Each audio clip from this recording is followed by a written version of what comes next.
Good morning, YouTube family. Hope you all are doing well today. Just want to take a little tour around the homestead this morning and show you and share with you a little bit of the things we got going on around here. Some adjustments we made, moved some of our animals around yesterday evening, Rob Lynn and I. So just wanted to share this with you and take you for another little tour around the homestead. Hope you enjoy it. Well, one thing we moved Hershey and a little bit, the two nannies over here with this Billy. We'll try to get them bred so we have some babies. That's one thing, we moved them over here. And they also got their friends still over here. Petunia, the potbelly pig. But that was a chore getting the ram moved, but we moved those two girls, the one on the hill up there's a little bit, and the one on the far side there, Hershey, and then the Billy right here closest to us. He was already in here with the ram. We took the ram out and put him over there with the sheep, and we'll look at those in just a moment. But hope to have some babies coming here soon and get these girls back in milk where we can start milking them again. But before we go out to where the rams are out in the pasture, I wanted to take this little walk, a little stroll this morning to clear my thoughts and talk to you a little bit here on YouTube, which is something that's near and dear to my heart. I take this seriously.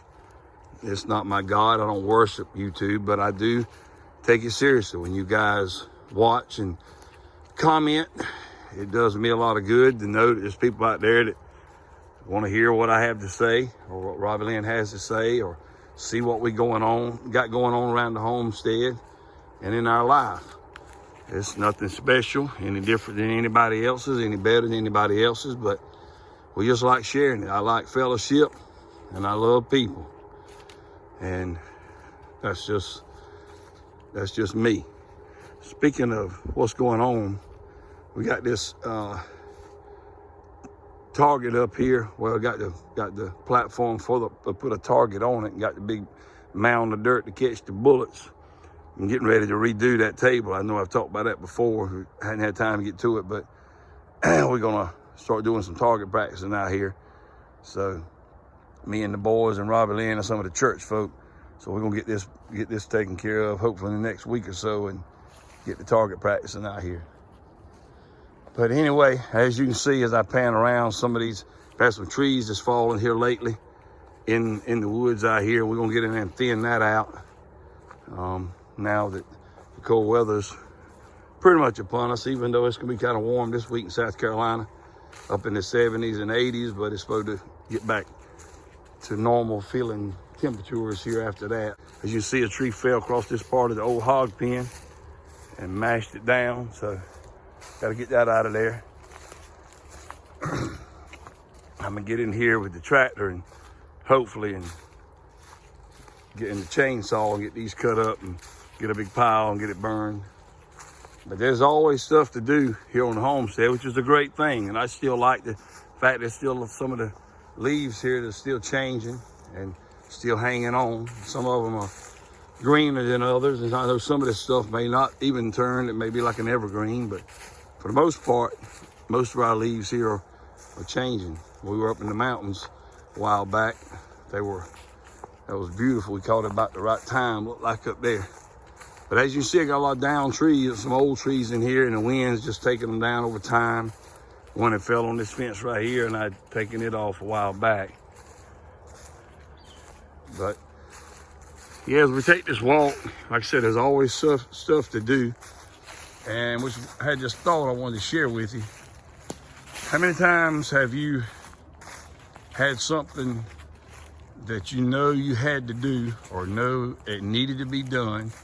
I mean, it could be anything. I'm not talking about any specific thing, just in general.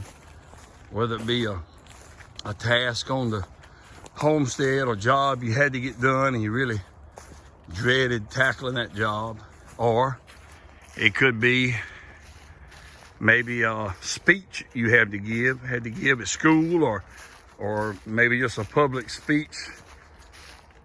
Just like with me doing some things on YouTube, or things in person. Maybe you had to speak at the church, or maybe you had to speak at a council meeting, or just a variety of things that you had to do. And you dreaded doing it because maybe you felt like you were inadequate. Maybe you felt like you wasn't prepared, or physically or emotionally or mentally you couldn't handle it. All of us have been there, no matter what it may be. Even preaching sermons, performing wedding ceremonies, baby dedications, funerals. The list goes on and on for me as a pastor. And it's a lot of that stuff weighed heavy on my heart when I lay in the bed at night thinking about what I had to do.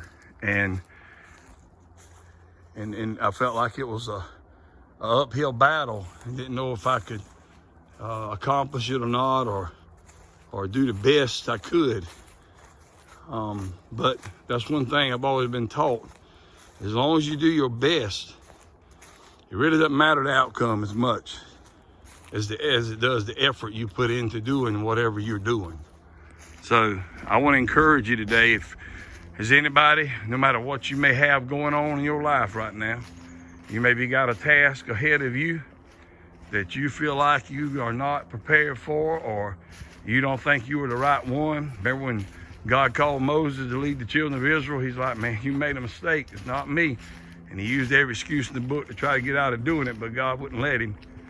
And he ended up doing a fine job. Another thought about that is, once I applied myself and took on that responsibility, then once the job was done, it was actually easier than I thought. And not only being easier than I thought, but you look back on it and wonder, why did I get so, why was I so worried about it? Why did I get so uptight about it?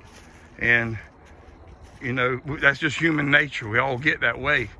But what I want to encourage you is, if there's anybody here, if you've got something ahead of you that you've been dreading to deal with, or dreading to tackle, just like maybe it's somebody, a family member, a friend, or coworker, that you need to talk about something that you feel that they're not, that they need talking to about, whether it be something they've done that's wrong, or whether they just are down and need encouragement, whatever it may be.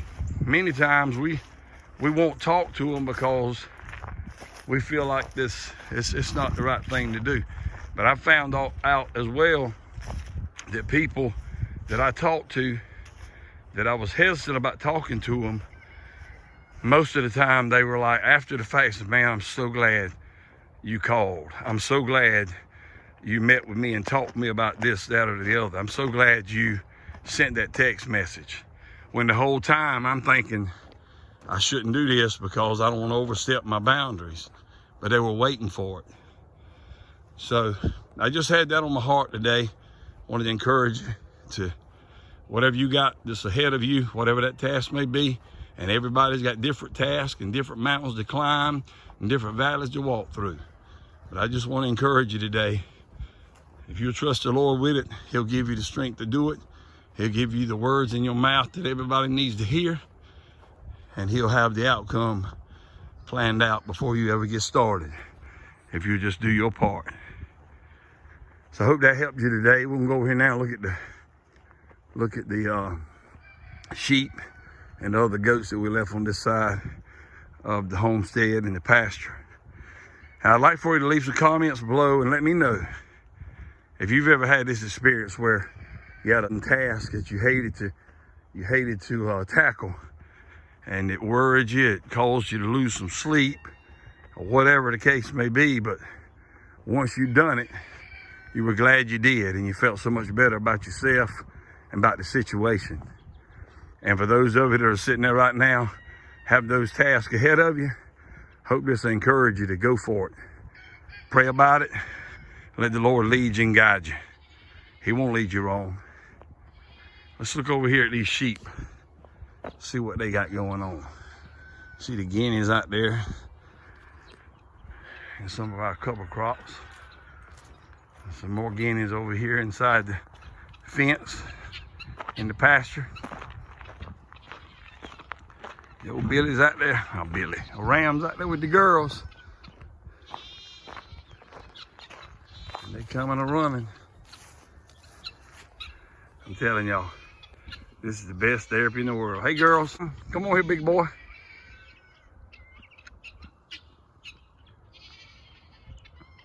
So we moved them in here. They got that nice shed right there. I may put some walls around it before it gets really cold. But sheep don't require a lot of protection like that from the weather. But, oh, look at them guineas. But anyway, like I said, they got that shed. They got this whole pasture to roam in. And they seem to be all getting along fine.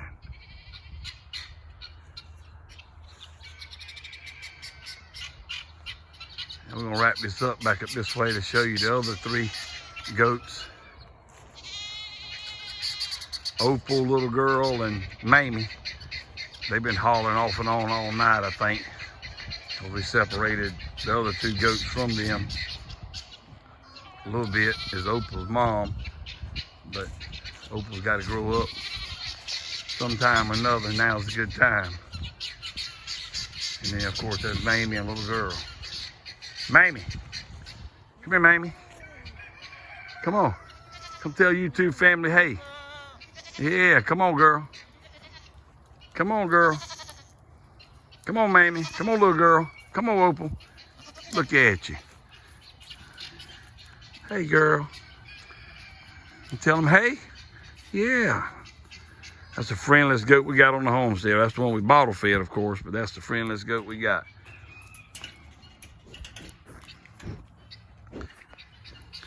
He was trying to come on out to the camera. Like I said, y'all, best therapy in the world. Be sitting on a psychiatrist's couch any day of the week. Not that I've ever sat on one, but I'm just saying.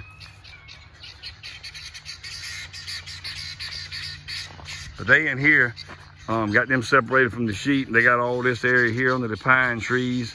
I got that back gate back there locked, back pasture locked off with both the gates. May open that for them a little later, but like I said, they got all this up here back to where the sheds are. So all of them got access to water, plenty of food, and shelter. That's about all you can do for them, all they need. But anyway, I hope you guys enjoyed this little homestead tour this morning. Let you know what we got going on around the homestead with the goats and the sheep. I'll try to get in the garden over there on another video. But our cabbage, Robbie Lynn cut some cabbage yesterday. And we got our collards are doing good since the frost.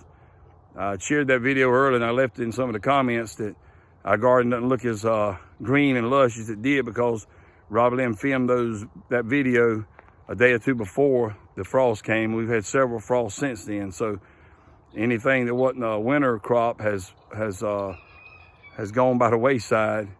Even though all those vines and those gourds and stuff, loofahs on the fence line, all those vines have died, and we've removed all those and harvested all the gourds and the loofah gourds.